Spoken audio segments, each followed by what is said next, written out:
तो स्वागत है दोस्तों आपका आज के इस नए वीडियो में। आज हम जानने वाले हैं पीपीआर रोग के बारे में। पीपीआर रोग बकरियों में किस प्रकार से फैलता है, इसके लक्षण क्या हैं, इसके उपचार क्या हैं और इस बीमारी से कैसे बचा जा सकता है, इस बारे में पूरी जानकारी हासिल करेंगे। मैं शेखावत आपका शेखावत गोट फार्म के ऑफिशियल चैनल पे हार्दिक स्वागत एवं अभिनंदन करता हूँ। तो टाइम वेस्ट ना करते हुए चलिए वीडियो की तरफ चलते हैं। सबसे पहले पीपीआर के बारे में छोटी छोटी जानकारियाँ।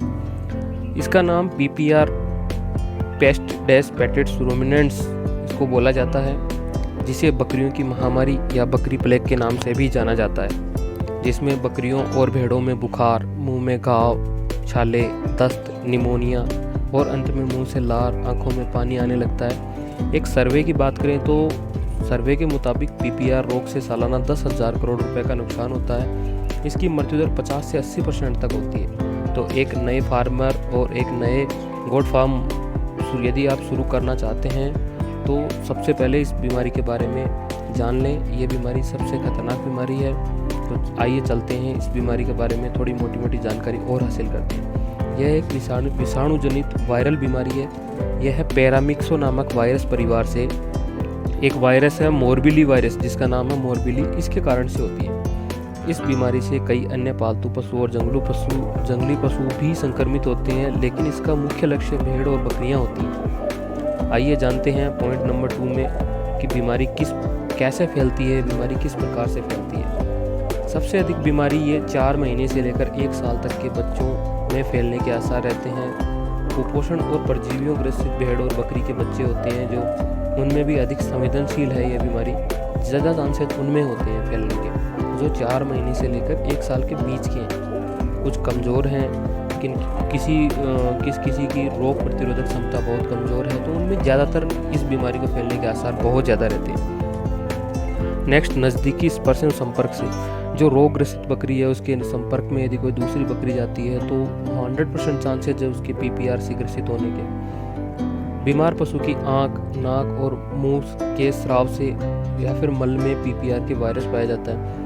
जो बीमार पशु, उसकी आंख में आपको पता लग जाएगा, देखते ही उसके नाक से पानी बहेगा, मुंह से लार गिरने शुरू हो जाएगी। और पीपीआर से ग्रसित जानवर के मल में भी पीपीआर के वायरस होते हैं। बीमार पशु के खांसने, छींकने से जो हवा में विषाणु फैलते हैं, उनसे दूसरे जानवरों को भी पीपीआर की बीमारी हो जाती है। तनाव की अवस्था, गर्भावस्था में अधिक संवेदनशीलता रहती है इसकी बीमार होने की। इस बीमारी को फैलने के चांसेस बहुत ज़्यादा हो जाते हैं।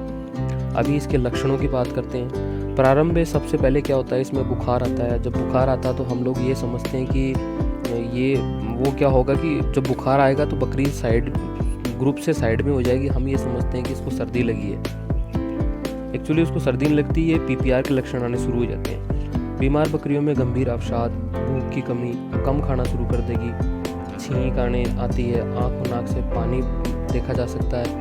इस अवस्था में पशुपालक यही समझता है कि उसको ठंड लग गई है और वह ठंड से बचाने का प्रयत्न करता है, लेकिन एक्चुअली में उसको पीपीआर रोग हो गया है, जिसका बचाव लक्षण देखते ही यदि इसका उपचार करना शुरू कर दिया जाए, सबसे अच्छा है रोग शुरू होने से पहले ही इसका उपचार कर दें।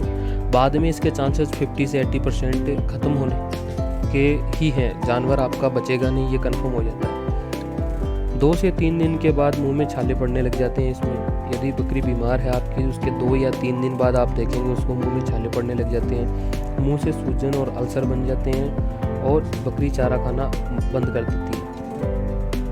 मुंह से अधिक बदबू आने लगती है और मुंह और होंठ हैं वो सूजे हुए से हो जाते हैं। आँख और नाक से चिपचिपा स्राव आने लगता है और ऊपर स्राव से ढक जाता है। आँखें खोलने में, सांस लेने में तकलीफें होने लगती हैं। कुछ जानवरों में गंभीर दस्त भी होते हैं, कभी कभी खूनी दस्त भी होने लग जाती हैं। निमोनिया होना, बुखार है तो निमोनिया होना आम बात है। गर्भित बकरियों में पीपीआर रोग से गर्भपात भी हो सकता है। ये इसके लक्षण हैं, नॉर्मल लक्षण हैं, जो आप ये समझ लो। इन लक्षणों के बारे में यदि आप देख रहे हैं तो आप सावधान हो जाएं। अभी बात करेंगे पीपीआर रोग का उपचार क्या है। विषाणु जनित रोग होने के कारण पीपीआर का कोई विशिष्ट उपचार नहीं है। इसका कोई विशिष्ट उपचार नहीं है, इसका बचाव ही उपचार है। परजीवियों को नियंत्रित करने वाले दवाओं के प्रयोग से मृत्यु दर में कमी की जा सकती है। हो सकता है आपकी 10 में से 8 बकरियां मर जाएं, लेकिन 2 बच सकती हैं। तो कोशिश करने में कुछ नहीं है, कोशिश करनी चाहिए। सर्वप्रथम स्वस्थ बकरियों को शीघ्र बाड़े से दूर करना चाहिए। बकरियों के ग्रुप से सर्वप्रथम जो बकरी है, जो आपको लगता है कि ये बीमार है, उसको साइड में कर दो, स्वस्थ बकरी को साइड में कर दो। इससे आपको बहुत ही ज़्यादा इफेक्ट पड़ने वाला है। आँख, नाक और मुंह के आसपास के जख्मों को रोगाणुहीन रुई के फाहे से दिन में 2 बार सफाई करें। उसकी आँख, नाक की सफाई करें ताकि उसका इफेक्ट ज़्यादा ना हो उस पर। 5% बोरोग्लिसरीन होती है, से मुख के छालों की धुलाई करें और भेड़ बकरियों को अत्यधिक लाभ मिलेगा इससे। बीमार बकरियों को पोषक, स्वच्छ, मुलायम और नम और स्वादिष्ट चारा खिलाने की कोशिश करें और सबसे ज़्यादा ध्यान दें उनके बारे में, उनके रख रखाव के बारे में, किस तरीके से रह रही हैं, बैठ रही हैं, खा रही हैं, हर चीज़ का ध्यान रखें। पीपीआर रोग से बचाव किस प्रकार के हैं? बचाव का मतलब सबसे पहला टीकाकरण। सबसे एकमात्र बचाव यही है, टीकाकरण। आपको जब पता लग गया तो रोग के बाद ये रोग है, पीपीआर के लक्षण आपने देख लिए, आपको कंफर्म हो गया, आप कार्रवाई शुरू कर दें। और इससे पहले की कार्रवाई ये है कि जैसे भी आप कहीं से भी फार्म नया शुरू कर रहे हैं, कहीं से बकरियां ला रहे हैं, सबसे पहले आप डिवार्मिंग करें। डिवार्मिंग करके पीपीआर का टीका तुरंत लगा दें। सबसे महत्वपूर्ण चीज़ होती है पीपीआर।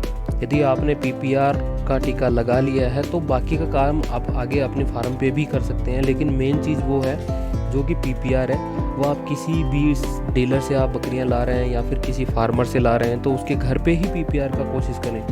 जिस दिन आप जाते हैं, आपने बकरी को देख लिया, उसकी पूरी डिटेल का पता करें, क्या उसने उससे पहले डिवार्मिंग की है। यदि डिवार्मिंग की है तो आप पीपीआर का टीका लगा सकते हैं और उसको 1 दिन 2 दिन उसके घर पे रख के उसकी कंडीशन चेक करके फिर आप अपने घर पे ला सकते हैं। टीकाकरण से पूर्व डिवार्मिंग का विशेष ध्यान सबसे इम्पोर्टेंट पॉइंट है। जब आप किसी प्रकार का टीकाकरण करते हैं उससे पहले आप डिवार्मिंग कर लें ताकि उसके पेट के कीड़े वगैरह, पेट की साफ सफाई हो जाए और बकरी बिल्कुल स्वस्थ कंडीशन में हो और आप उस टाइम पे टीके का प्रयोग कर सकते हैं। एक रक्षा पीपीआर 1 ml जो अभी दवा चल रही है, इसको सबकट लगाना, चमड़ी या त्वचा के नीचे की तरफ लगाया जाता है।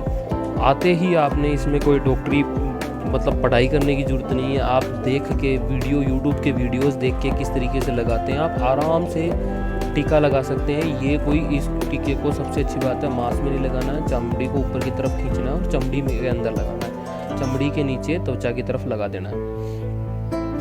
ये इस